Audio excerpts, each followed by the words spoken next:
Good. All right. So shall we Unpack? unpacked? You said unpacked. That's going to be a theme of this one, isn't Let's it? unpack. Yeah, exactly. Oh, it's been a rush. You know when you think that you've got everything in hand and you think that you're well prepared? It's always an illusion. It is. I sort of started getting ready for this about an hour ago, and that hour just went like that, and suddenly you were calling like, okay, I'm nearly ready. I'm really, really, really, really nearly ready. And then, of course, the call came, and I'm dripping in sweat. It's usually the other way around. It's usually me panicking. Oh, fuck, I forgot. Yeah, I know. And it's been one of those weeks, I know, for both of us, because clearly it's been a busy week with you with It's Samsung. been very busy. Yeah, a lot more content than time. Yes, I know that. I mean, you and I managing to get a video out a week, and how people get more by themselves, how people get more than one video out a week, I honestly do not know. Yeah, I've been doing 2 a week for the last 3 weeks, I think. Of course, you've been doing your more relaxed ones, haven't you?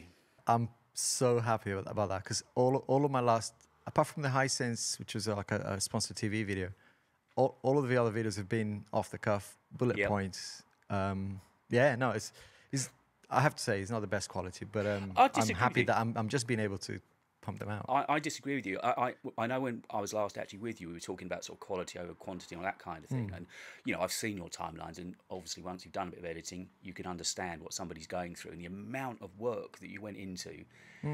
And there had to come that point when you thought, well, you've got enough content you could be making 2 a week.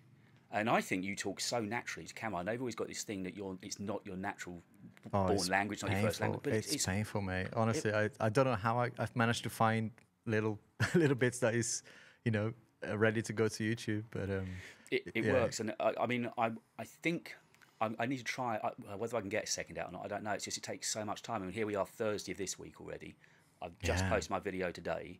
And then, of course, I've got the podcast to edit and so on later. It's just, as you say, it's that effort of time, isn't it? But it's crazy. Yeah. There's been quite a few things gone on since our last podcast. Yeah. Apart from the podcast does seem to get more and more popular, both on YouTube and on audios as well. Brilliant. So, I think we're doing... Because I was thinking maybe we should start bringing some I don't know, naked bodies or, you know, some people to dance. Because obviously we can't do that. I've got some dance moves I could share, but I'm not sure if they'll be safe for work. Me and my one hip, I'm not allowed to do impact work, and I think that involves pole dancing. So no, I'm avoiding all that at all costs. But if we get desperate, sure, I'll go to any lengths. If the views are increasing and people are watching, then we'll keep that in the back pocket. And even nicer was, I forget who it was on Twitter, but somebody was actually looking forward to our podcast, saying, "Oh, we've got plenty to talk about." So yeah, great. So we will be getting on to Samsung.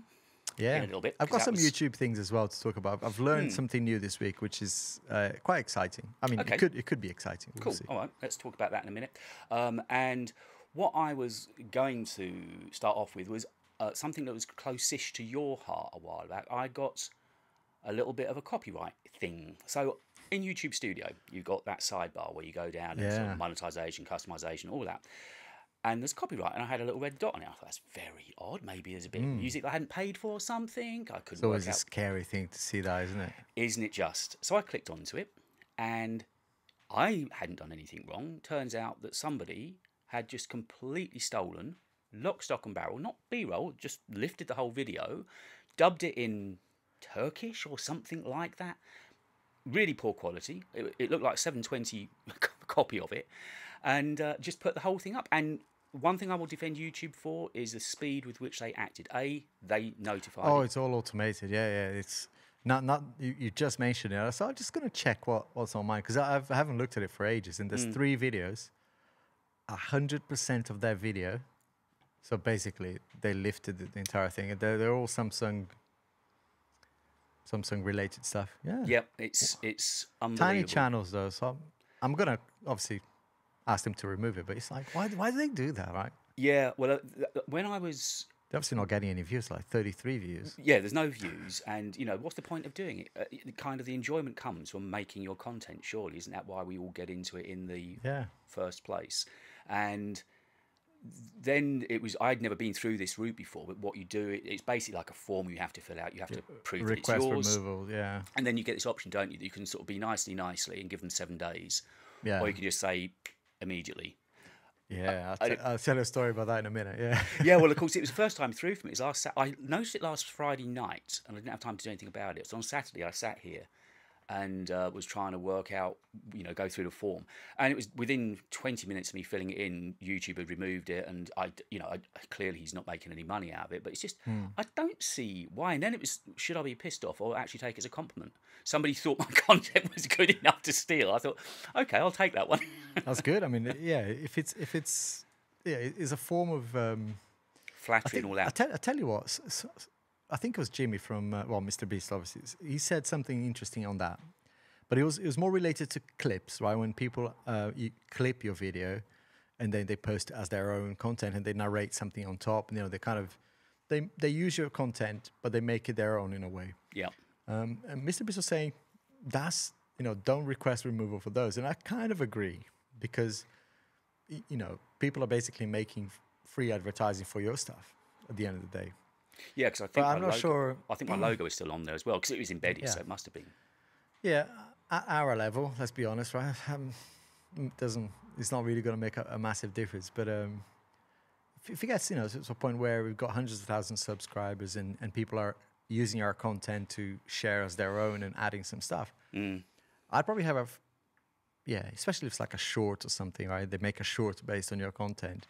I find it quite difficult to justify removing that, but right now I'm just annoyed. It's like, no, you're copying my shit. Leave it alone. Exactly that, and I just wanted immediate takedown because I didn't know that's what I'm doing right now. What he was going to do with it. For all I know, he was going to make a real pig stain of it, and I just thought I just want it gone. I'd worked hard enough for it. I'm working hard for every view and every sub I can get, and I don't want my content being denatured and watered down elsewhere. It just seemed wrong. But it's the first time I had to deal with YouTube in that way. Yeah. And they're pretty good on that. And like I said, there's the nicey 7 days or just do it now. Yeah. I had a couple of. I mean, one wasn't so much. YouTube didn't pick up on it because the person used my footage and completely removed any sign of my face wasn't on it, my voice is not on it. So they literally just stole my B-roll from my videos. So that was an immediate Twitter DM the guy, and to be fair, he deleted the videos completely and apologized and all that, but he wasn't nice, right? Because at the end of the day, he already made the money on the content. Oh, he was monetized, was he? Of course. His channel, that one, was 500,000 subscribers. Oh, yeah. And he used it on several videos. It's like, delete it immediately. Next. The thing is, if they asked me, I would have said absolutely. Why would I say no to that, right? Because at the end of the day, if he credits me on his 500,000 sub channel, it would have been a benefit for both of us. He gets my footage and I get some visibility. Now to just nick it like that, and he blamed it on his editor and whatever. But I was going to say, did he have a reason? I know we have talked about this on a previous podcast, but I don't know what his reason was. He said, I used an editor from, I won't mention the details, but he mentioned from another country, and the editor was doing all of this stuff. And I'm thinking, I'm not sure if I'm taking this stuff too seriously, but I would never allow an editor to make that sort of decision. I mean, I will have final say on the video. I'll watch the video before it goes public, because who knows what this person is adding, right, to the video. Of course, at the time, you did have an editor as well, didn't you, working with you? Not at that time. I had one exactly a year ago. I had a kind of a temp here, but he only edited my A roll. He literally did what AI does for me now. Right. I would never have someone have that much creativity power and not double, triple check what they're publishing. Like, it's like, where did you get this? I mean, it looks great, but did you get the permission? Where is the permission? Yeah, absolutely. But anyway. And you said you had a couple other stories to do. Yeah, so the other one was more recent. The brand, the brand deals, they'll say, is it okay for us to, some of them will say, is it okay for us to use your video in our website on the product page to publicize the product? Basically, it's an endorsement, isn't it, on their website. And I'm always a little bit cautious about that, because it's like, you're taking, potentially, you're asking me to take the content out of YouTube, so therefore I'm not taking any advantage anymore. So in that case, I'm going to charge you more for that. And they usually don't bother then. If you charge more, they say, okay, don't bother with that. But sometimes I'll say, if it's a small brand and the video is probably not going to do well anyway, I said I'm okay with it as long as you embed the video rather than completely post it as your own in a kind of a standalone thing.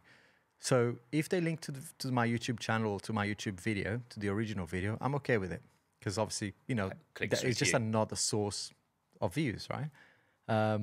So this, we agreed this on emails. To be fair, it wasn't a contract. And I said, like, you're not taking that extra service. Therefore, we're just going to pay for the sponsored content.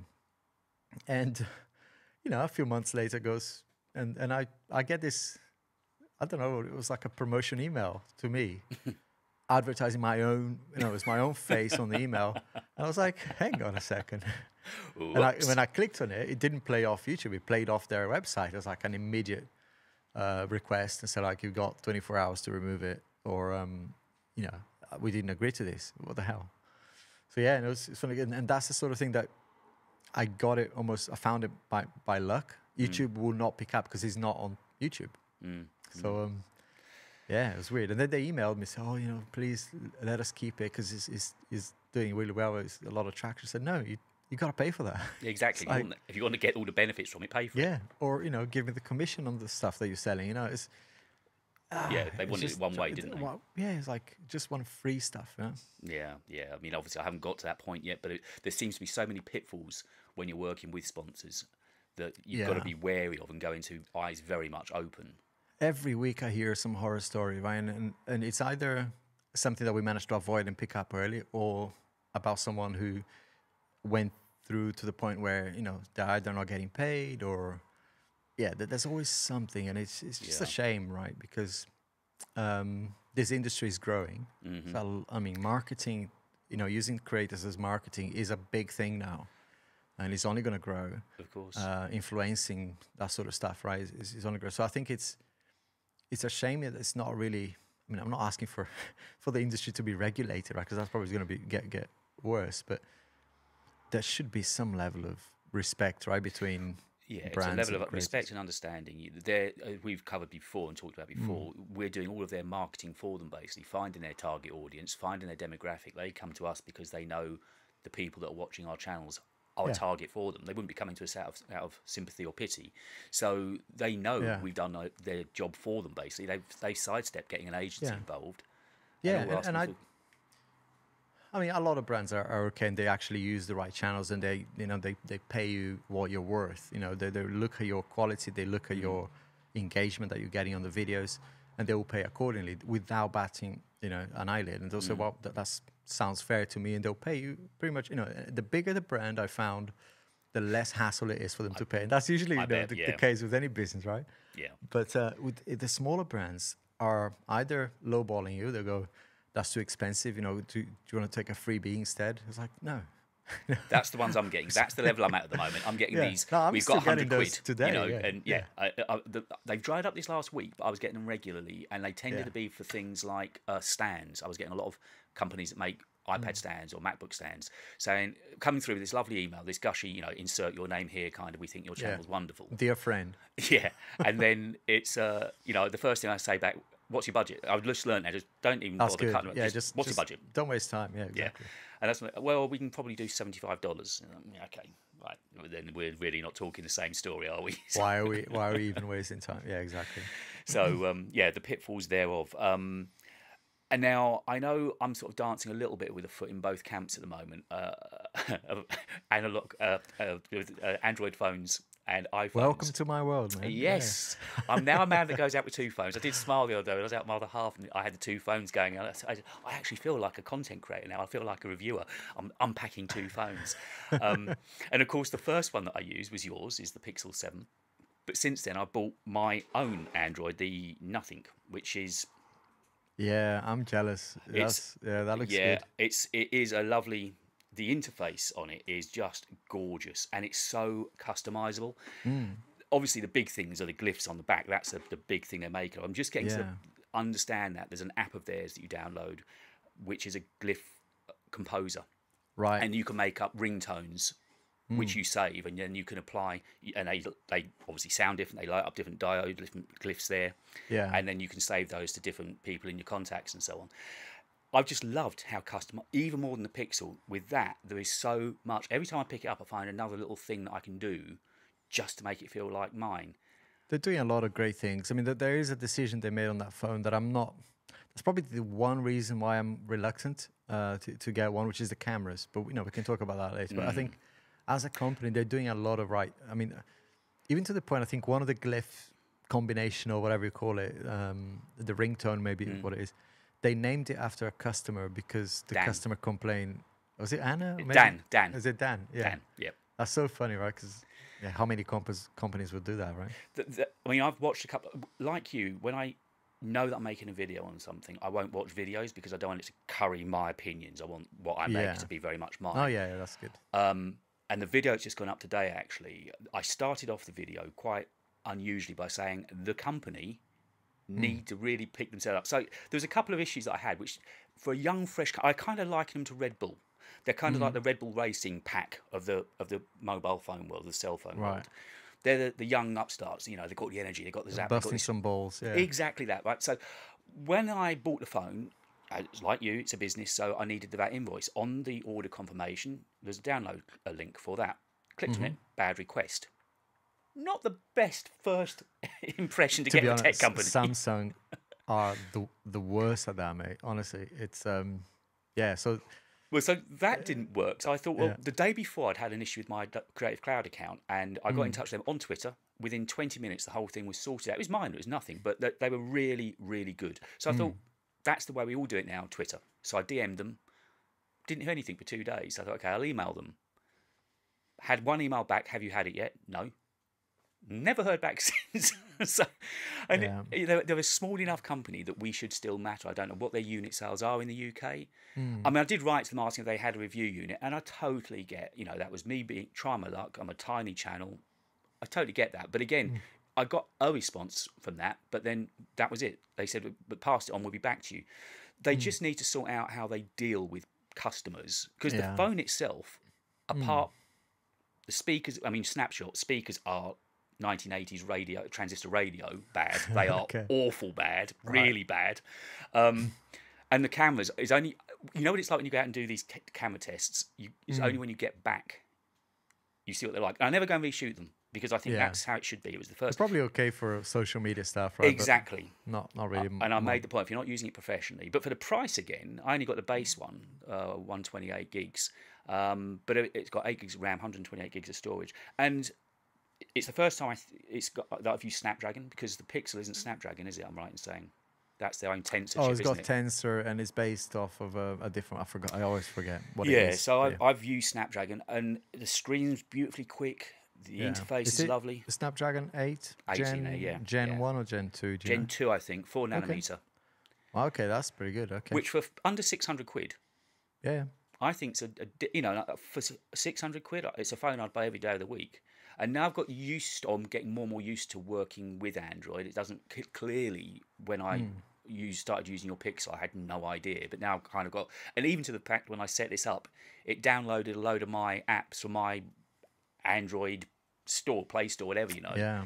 It's funny, we were talking about this phone earlier in a different podcast, and the one thing that I think was Mark who said, no, it was his friend, forgot his name now, but yeah, he's basically saying that the software in it is what makes it special, especially in this version.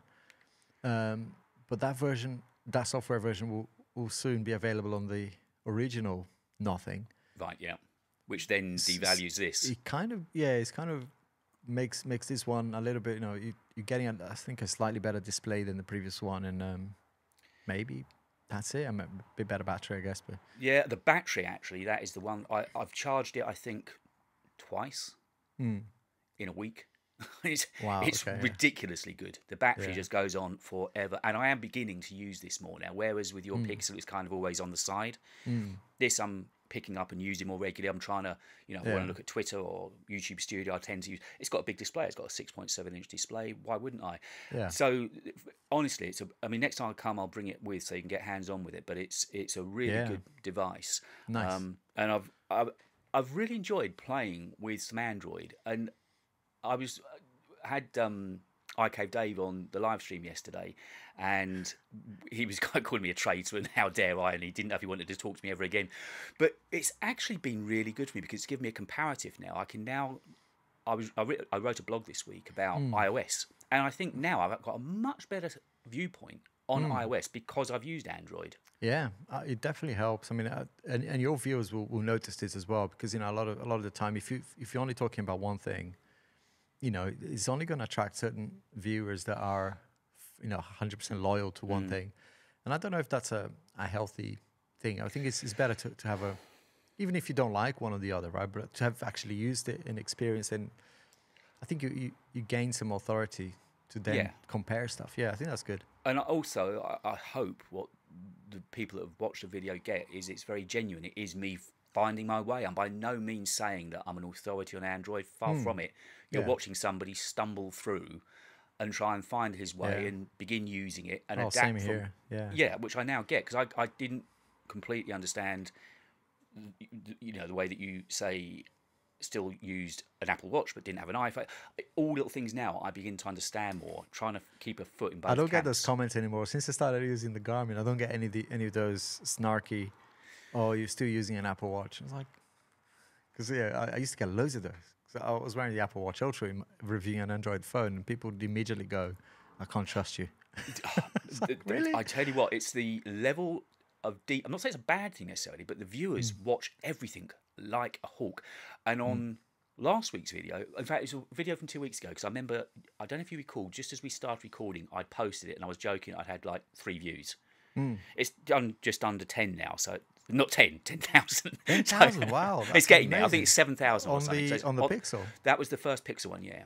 Brilliant. Yeah, Brilliant. so, but the funny thing was, I did a follow-up on it last week, I think, and I was somebody had asked to see the speed, so I did a Wi-Fi speed test, and I think it was the Pixel, for whatever reason, dropped off of Wi-Fi and went onto data, and the amount of people that went in close on the phones and commented on it. I put my hands up, look, and I said that I wasn't trying to trick you, it was a genuine mistake. Yeah. I'd never switched to Wi-Fi off.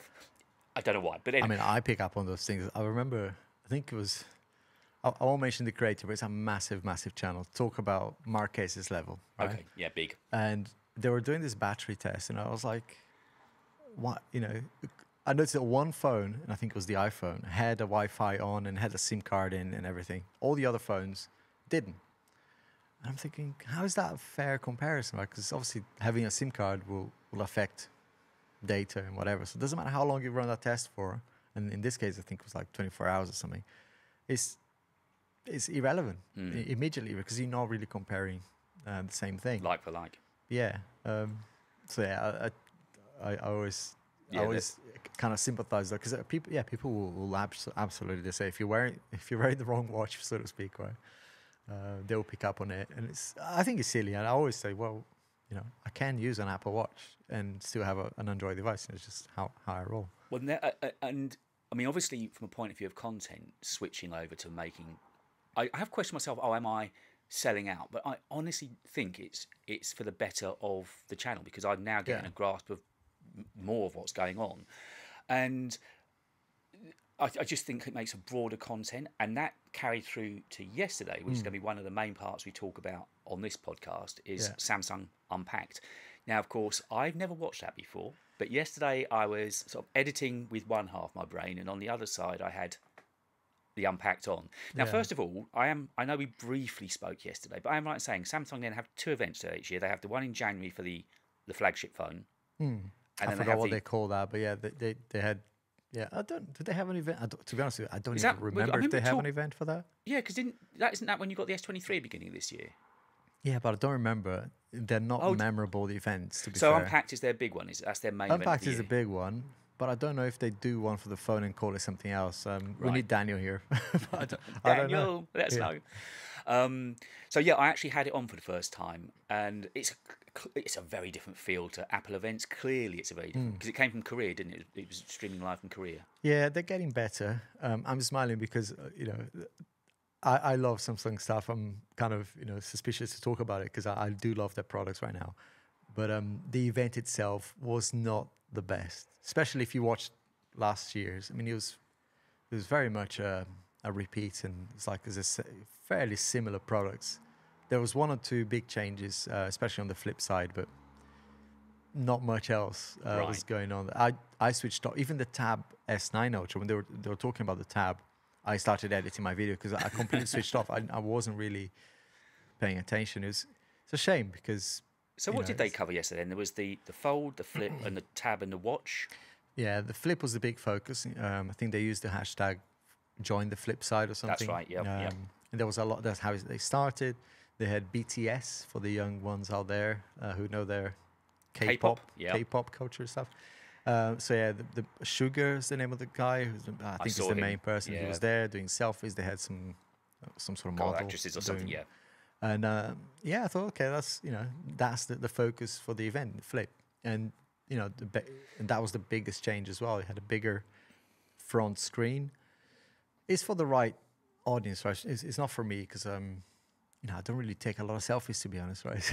No, I mean, I saw the point they made that if you're sort of shooting content for social, that the fact that you can stand it up and see yourself kind of thing, I could see some benefits of it. It's got a ready-made tripod kind of thing by the nature of it. Yeah, it looks decent. I like the action of a flippy phone. I've had the Motorola Razrs back in the day, the original ones, right?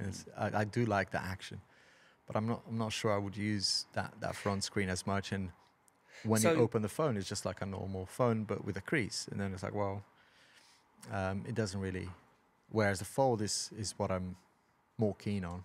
So I'm going to talk with you because I want to hear what you've bought and why you've bought and what you're looking forward to. But just one quick question to one of my Samsung gurus, because Daniel was messaging me as well. So I'm on with Alex later on today because you live streamed them, didn't you, through the event? We did, yeah. Just after the event, we did a live stream, which was cool. So I was, as you know, I'm not earning. Last month I got paid. This month I didn't cross my 60 quid threshold, sadly. So I'm not getting paid. But long story short, obviously I'm not getting paid at the moment. But I'm tempted to think, well, if I'm going to go down, I'm going to go down all guns blazing. I'm thinking of buying a Samsung device, thinking that if I get it for launch day, I'll be in with the rest of you. I've branched out a little bit now into Androids. Good or bad idea? A great idea. Absolutely great idea. It'd be resellable for starters, wouldn't it? If I decided I didn't like it, I'd be able to sell.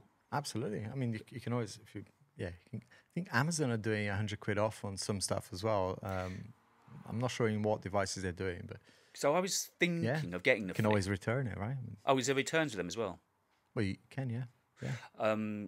I thought about the flip purely because it was so different.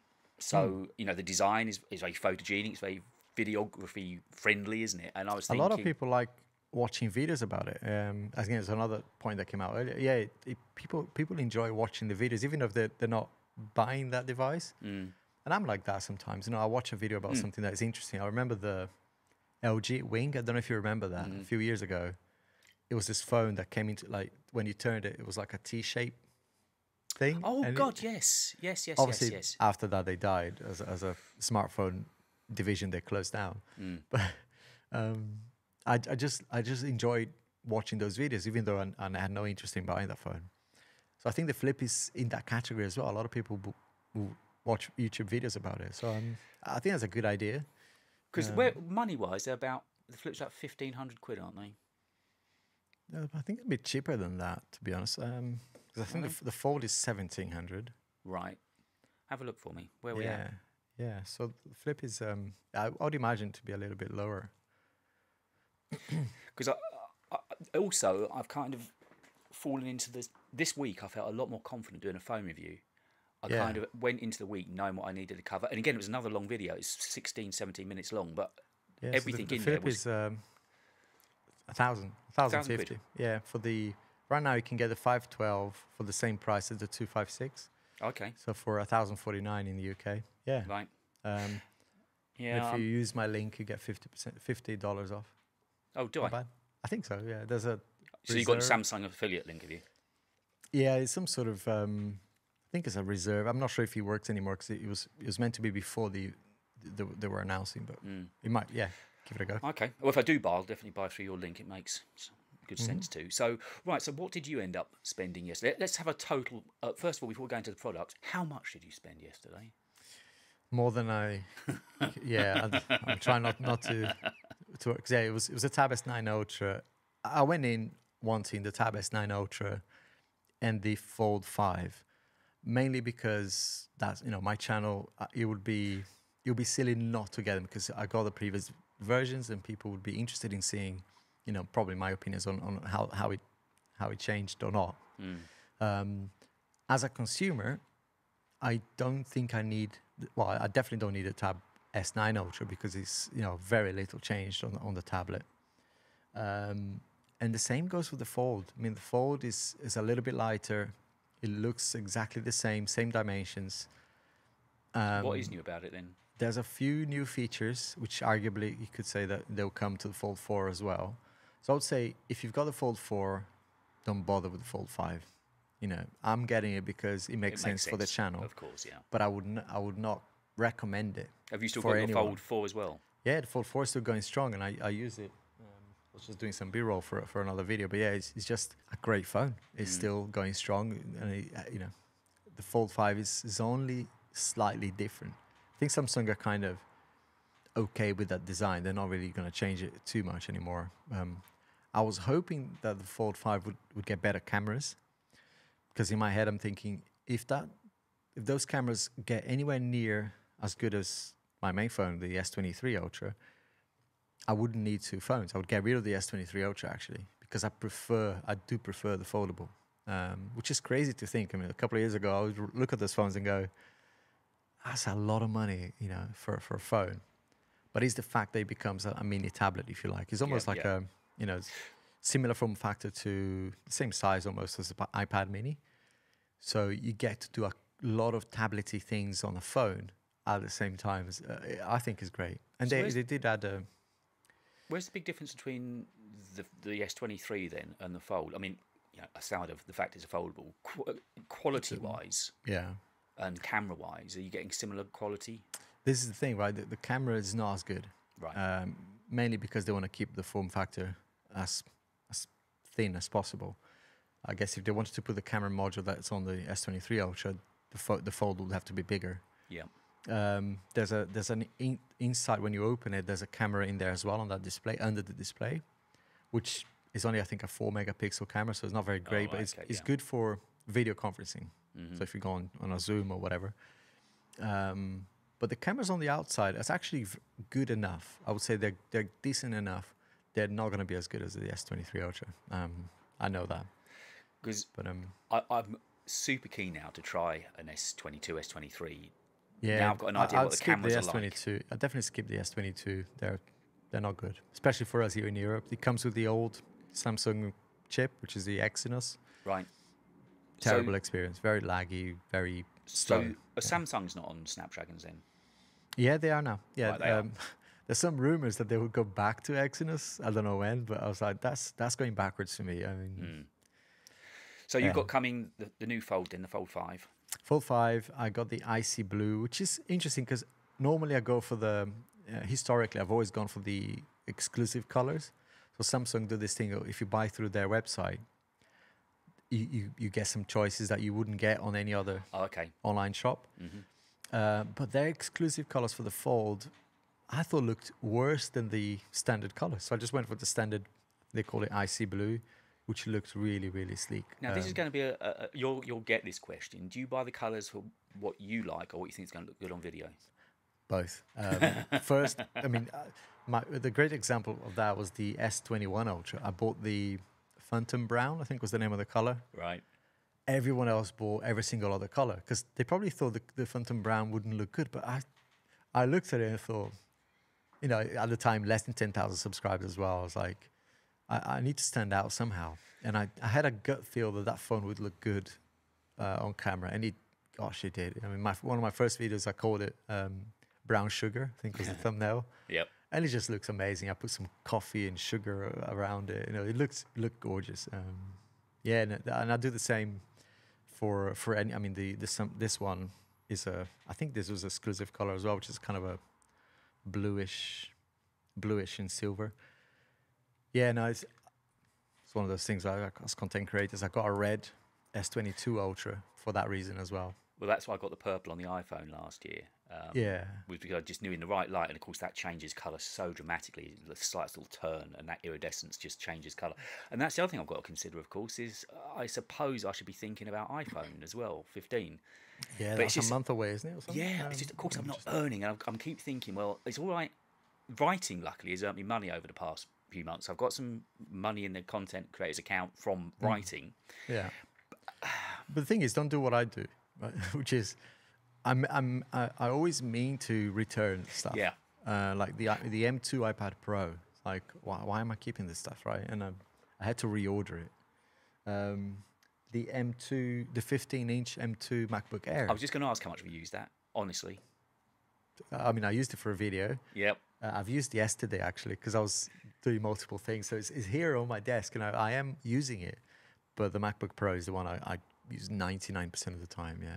See, the thing is... Not a lot is the I'd answer. thought about selling this, but I'm actually enjoying it. Now, Which one is that? The Nothing.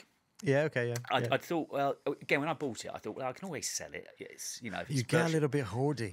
You do, and also, again, see, I'm getting this creation bug badly now because I realise the more kit you buy and keep, the better it is for B-roll, the better it is for comparisons. I did smile when I saw, was it your 15-month or 36-month later kind? But it's true. You've always got content there to go make on these things, then, haven't you? If you keep them. Yeah, and comparisons as well, right? Versus X versus whatever, always do well. I would absolutely 100% do an iPhone versus nothing, because why wouldn't you? Well, yeah, exactly. I'm thinking of next week. Pixel versus nothing. Well, because this week, in the video that I've just put out this week, which is basically only about the nothing. I've got to watch that. Yeah, I've used it I've used the Pixel as a yardstick purely for cameras. So when I went out and did the selfies, and went and did the 4K camera, I took the Pixel, not the iPhone. I thought that was more of a comparison. But yeah, obviously I'm thinking, well, now I could perhaps next week think about making content on that. But yeah, it's just, where do you draw the line on how much you spend as to about how much you make back? You know, because I'm banking the fact that one of these is going to suddenly flip and I'm going to begin to make money, proper, decent money. Yeah, I think that was the case for me with Fold, actually. Yeah, I did, because I got it later. I think I don't remember exactly what happened with my Fold. I didn't get it on time, and I was like, I have to be like hit the ground running, so to speak. So I just did like a day in the life video. I took it to London and spent like as a tourist and just documented the whole thing. I was with my son. We had some fun. We had lunch, took some photos, took some videos, and just highlighted, slow mo. Showed how he actually was working in the wild, so to speak. And that video did really well. And eventually, when I looked at how much he made, it almost paid for the phone itself. So sometimes it does make sense to think like that. Yeah, well, I'm thinking, as I say, if you stagnate, the channel's just going to get boring. And there's I'm a small channel. I've got, as you just said, you need to stand out for some reason. And if I can bring content to people with my own spin on it, and I'm just thinking maybe this is the time to back myself a little bit. Because I mean, last time we spoke, right, you were contemplating the idea of reviewing a microphone, and I would think, not right now. I'd say that for your channel right now is focus. There's lots of new phones out there. Yep, Apple are about to go crazy, right? If that Apple, what's it called, the iPhone 15 Ultra, there's an Ultra in the. It's not happening now. There's no okay. Ultra. No, it's going to be still the same now. No, sorry, you're not going to get that one. Apparently, and I was speaking with Dave yesterday, and he doesn't think the Ultra's happening either. No, so it's just going to be the same. But they've surprised us before, right? I mean, even people like I forgot the Bloomberg guy. What's his name? Mark Gurman. Yeah, even he gets stuff wrong. I mean, the Apple Watch Ultra is a good example of no one saw it coming. There was no rumors about. I mean, there was some rumors about a different design on the Apple Watch, but there was no one knew really what was going on. I'm hoping that's the case because a slightly bigger, maybe a different material like titanium. Is titanium not a thing then? It's supposed to be coming on the Pros. Oh, okay. But the only one getting the telephoto periscope lens is going to be the Pro Max. So you're going to have to go to full 6.7 inch. Yeah, right. That's not on the Pro, so you've got to go full top end to get that, which is that's the main That's a bit thing. silly. Yeah, that's a bit silly. And that is really the main difference this year. The two lower phones are going to be getting dynamic island, and I think they're getting a frosted glass on the back as well. I don't think it will show up that well, but that lovely frosted back that the iPhones have, apparently that's coming to the 15 and 15 Plus. So they're keeping the Plus then in the lineup? Apparently so, yeah. Because the Plus didn't sell well and the Small didn't sell well, so I think there's... It's funny how... I did a video on the Plus. I actually got the Plus. Did you buy the Mini at any time? I did recently. The 13 Mini, I never got the... Was there a 14 Mini anyway? No. Okay, the 13 was the last one. Yeah, that's the one I got used. Yeah, but the Plus was a surprise to me. I mean, I did one video on it, and it's now picking up. I mean, it never did well to start with, but it's one of those That is late bloomers. oddest thing as well, the way a video can just suddenly... Yeah, My studio display videos continue to steadily get views and comments. yeah, that's great. It's weird that, you know, out of all the things, I've made about 3 videos on that studio display, and they've all done reasonably well for me. But yeah, so also you're getting the Tab then, yeah? The Tab S9 Ultra is the one I went for, and to make things a little bit different, I mean, let's pick it up here. So this is the current Tab S8 Ultra, and it's a big old thing, right? And they now made it waterproof.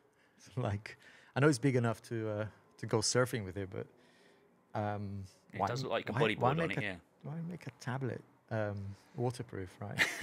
But anyway, so that's the difference. Same display. It's got a little notch. I don't know. You're probably not going to show here, but there's a notch at the top there. Yeah, you won't be able to see it, but yeah, a little bit. I think they could have waited another year really to release a new tablet and still be okay with this one. So they only released the tablets this time of year. It's just the phones that come out earlier. Everything else of Samsung's comes out of this event. Yeah, to be honest, I don't know what that cycle is. I mean, the Tab S7, between the Tab S7 and the Tab S8, there was a big gap, but you could attribute that to the chip shortage that we had during COVID. So I got the beige one because the other one was look, it would even get confusing for me because they changed slightly the camera housing. It looks almost like the S23 Ultra and the Fold housing, the little circle around the camera.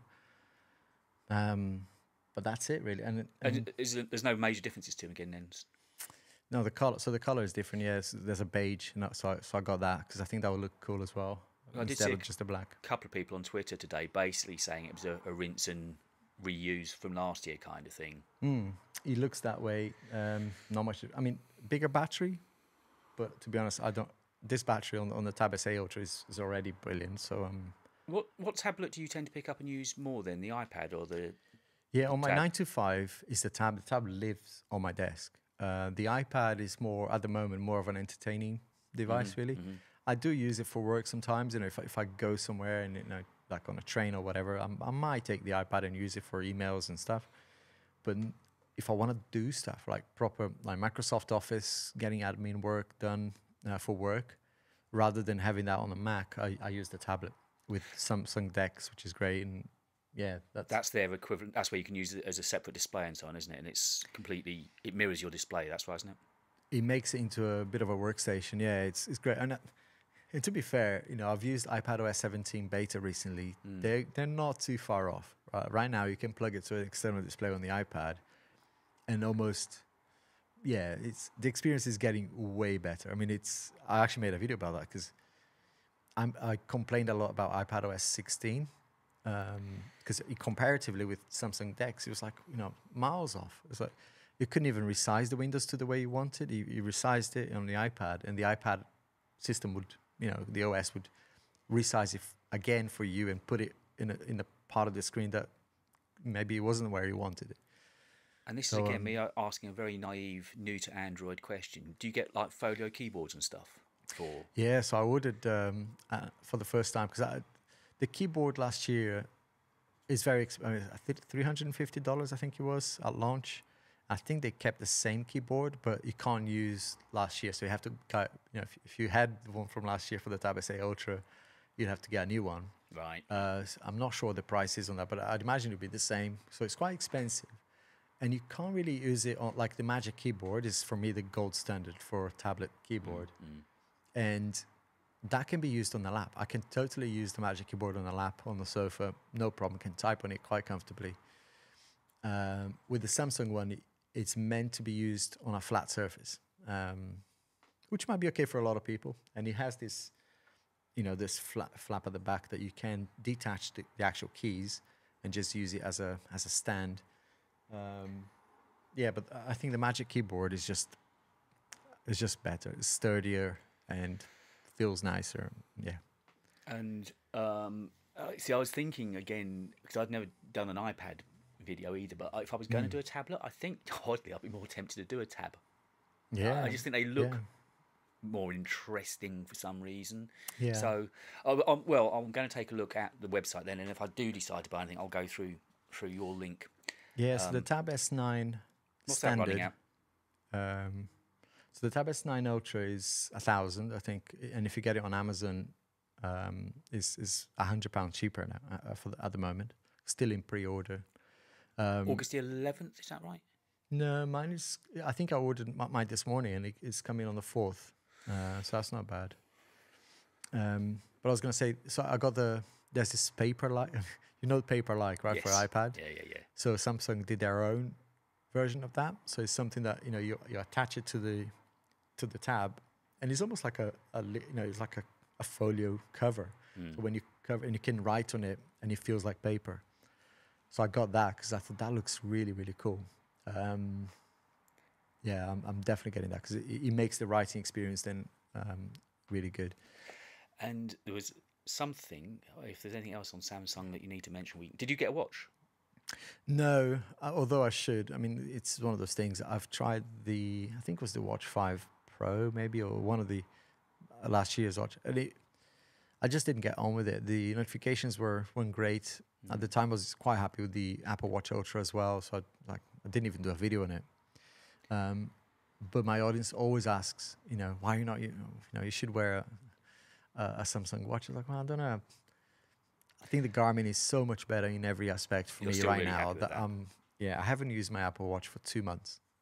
The Garmin's been that good. That made some good content for you, though, that Watch Ultra, didn't it? It got some good content. Yeah, and I love that watch as well, but I just haven't found a reason to put it on, even on the weekends, which is what was my idea, so maybe I just use it at the weekend.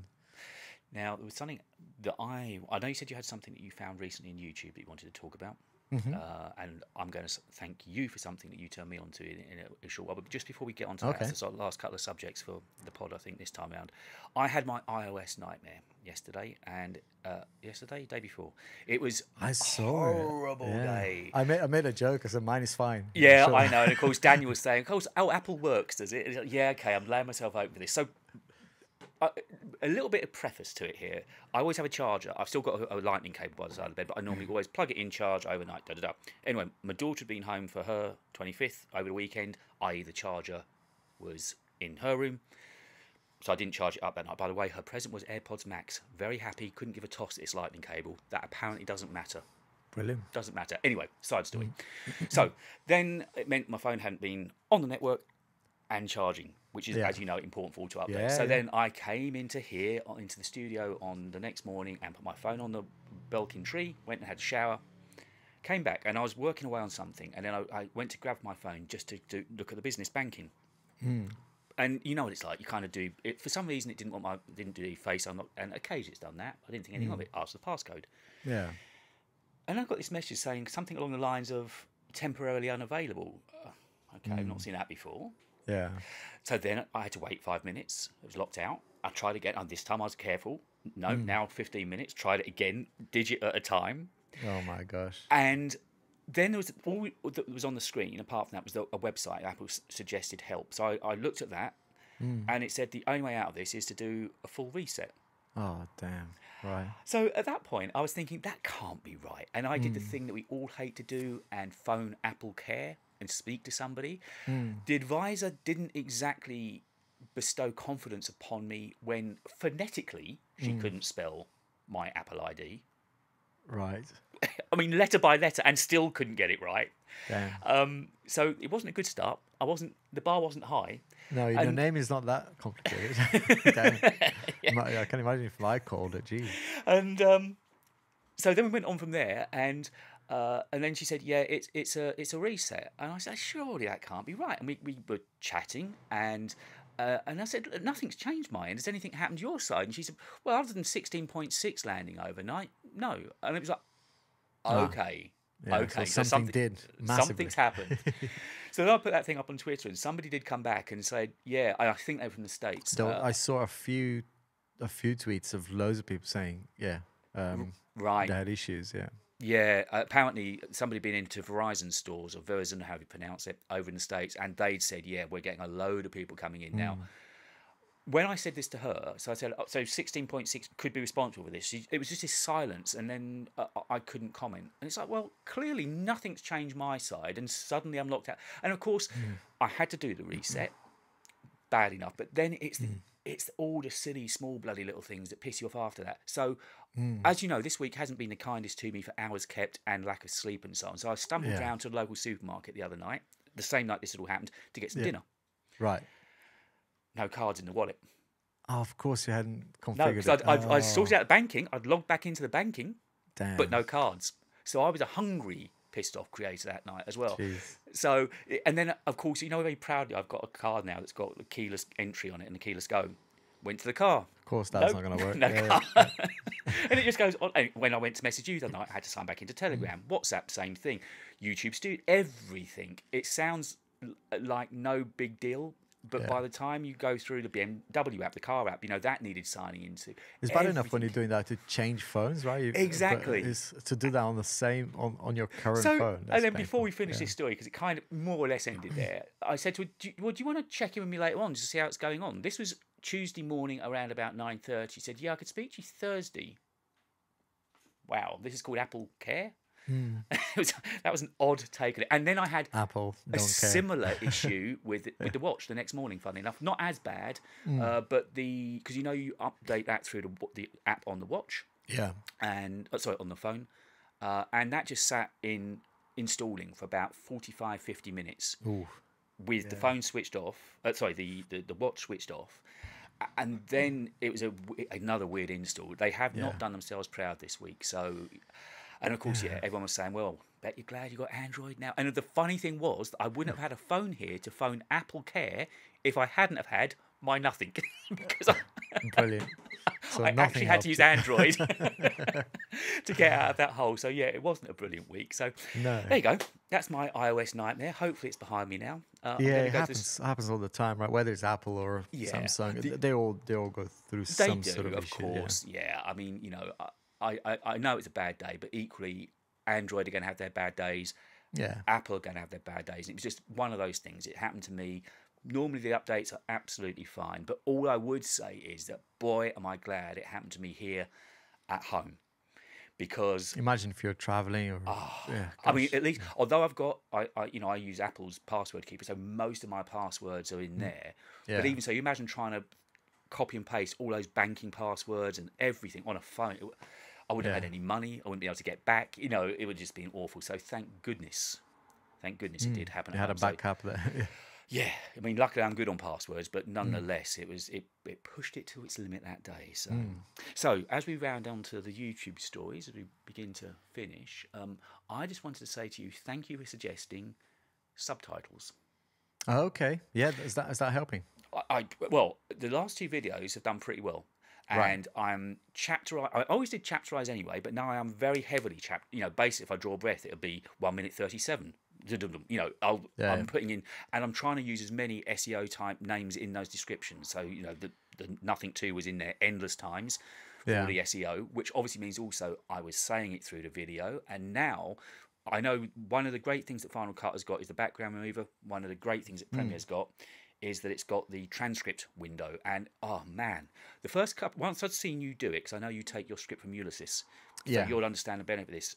Because when you do it, and it's in the window in YouTube, it says, do you want to upload timestamps? You obviously have to wait for YouTube to process the timestamps. Yeah, yeah. Whereas Premiere actually exports a perfect SRT file. Perfect. So it's sitting there, bang, in... It's just like importing an Excel document, and then I can put it into 17 different languages. And I knew somebody that I got as a close friend is Polish, and I said to her, "Could you just have a look at it?" And she said, "Yeah, it's a really good translation that it's done. I mean, there's a couple of local colloquialisms that would be different, but she said, yeah, it's totally it's pretty readable. good, isn't it? Yeah, yeah. What I've been doing now, because obviously I don't have a script. You know, for a lot of the videos, recently I think 6 or 7 videos, I haven't had a script. So what I do, I let YouTube generate the English one, and then download the SRT. No, I download the clear text. No, I download the SRT actually. I edit the clear text, then download the SRT, and then re-upload it to a different language. So it's a bit of an extra step there for me now, but it's pretty good. I mean, I correct it because even the one that they auto-generate, they miss a few things, especially with a dodgy accent. But of course, that's the thing. I mean, mine, I haven't scripted now for about 5-6 weeks, so I'm very much. I look at my blog normally, and I'll read a paragraph and then go to camera while it's still fresh. It's kind of I know what I've just written. But where Premiere wins, of course, is there's no script. It is just speech to text, and their sensei's done a really good job. And okay, if by the way you are watching or listening to this podcast and you're a Premiere user, go into the captions workspace.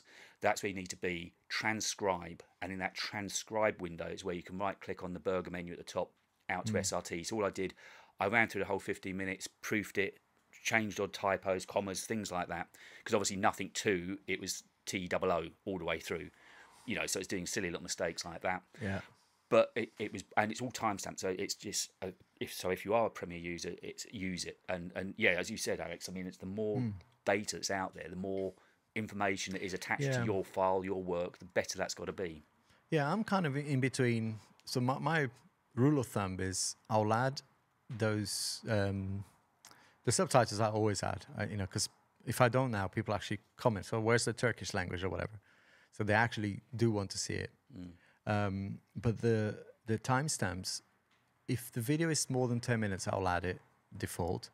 Because I just think it's useful as a user, and people do enjoy that. But lower than 10 minutes, I try not to. Yesterday's video, I didn't add one because I think it's encouraging people to skip, So yeah, it's one of those things where it helps on SEO, but it also doesn't help because people will very lazily just click to the chapters they're interested in without watching the video. Now, basically, I'm making War and Peace every week, so I mean, I'm well over 10 minutes.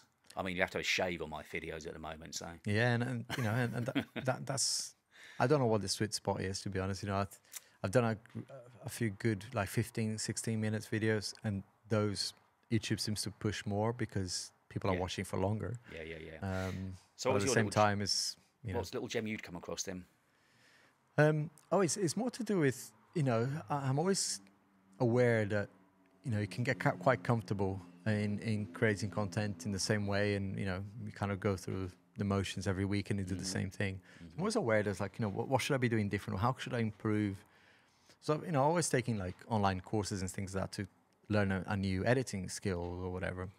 So I've been recently just learning storytelling, just kind of trying to learn. Which is at the heart of it all, yeah.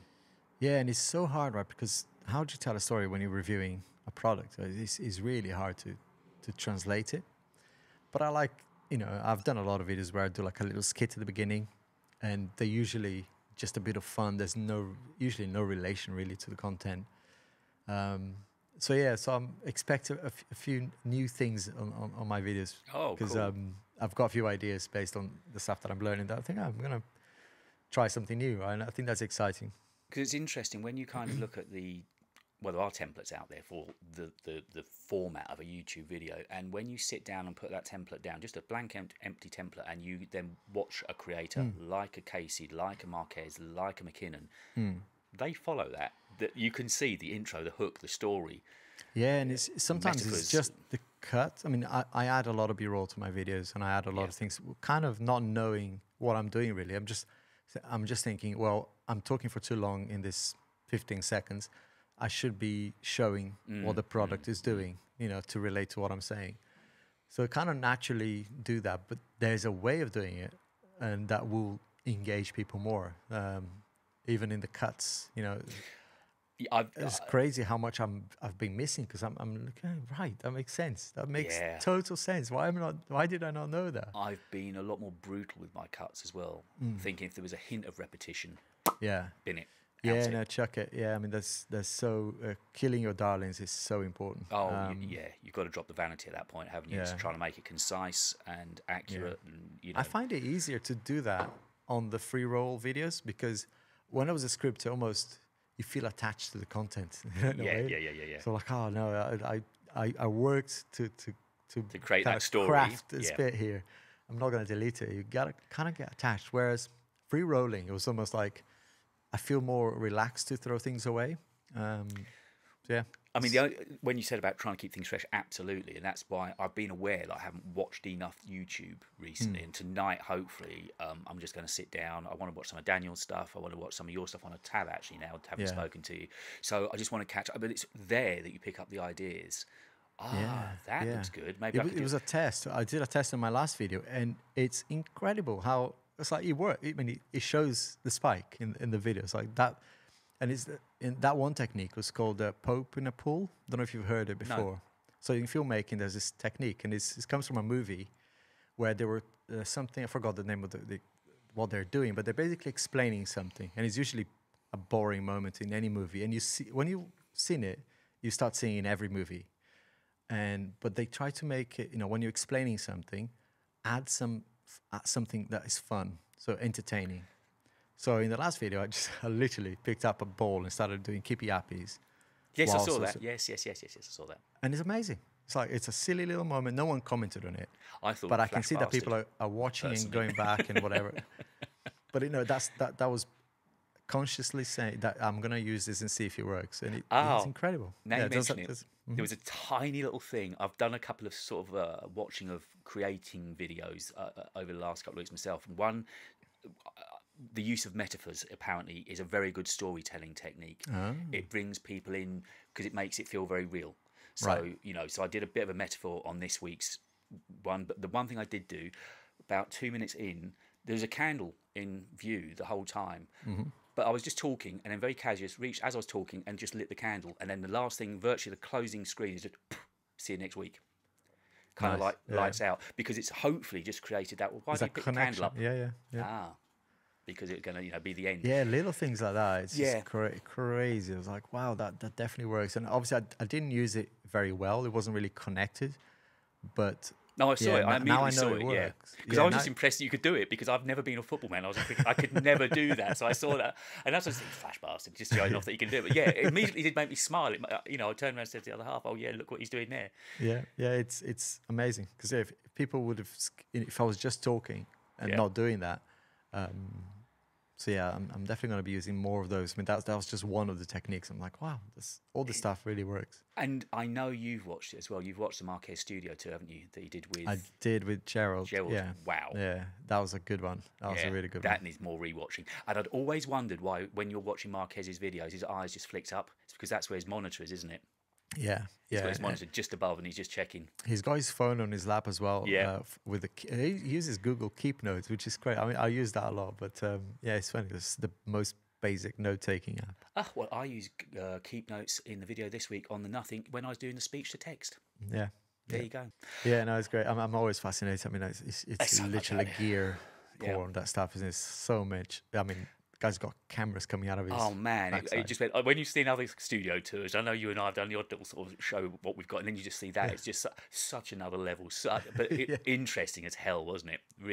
Really interesting. And I went to see Oppenheimer as well while we're talking cameras. Oh yeah, no spoilers. I want to see that. No, I'm really determined now to. I saw it digitally, so I saw an Everyman cinema, which is like a decent cinema. I want to go to the kind of aspect ratio, the best aspect ratio to watch it on. Yeah, right? so the BFI cinema in London, outside of Waterloo Station, I want to get there to see it. But get this, we looked yesterday. The only seats we could get were 8:30 on a Sunday morning, mid-August. Oh no! And there's 3 showings a day, and 7 days a week, and the only tickets available were 8:30 on a Sunday morning. But apparently, seeing it in film, because you hear the whir of the projector. And there's just that slight wobble to it, and there's a slight dust, of course. I mean, it's a brilliant movie anyway. And on a nerdy note, the black and white footage that you've probably seen on some of the trailers for it, that was brand new, created for that movie by Sony or IMAX. So that black and white colour has been created purely for that movie. I've watched so many documentaries on the making of Oppenheimer. I won't ruin it for you, but go see. Definitely. Do see it before it leaves the cinema, because it is absolutely brilliant. Oh yeah, definitely watching that. And if you can see it if you can get to London.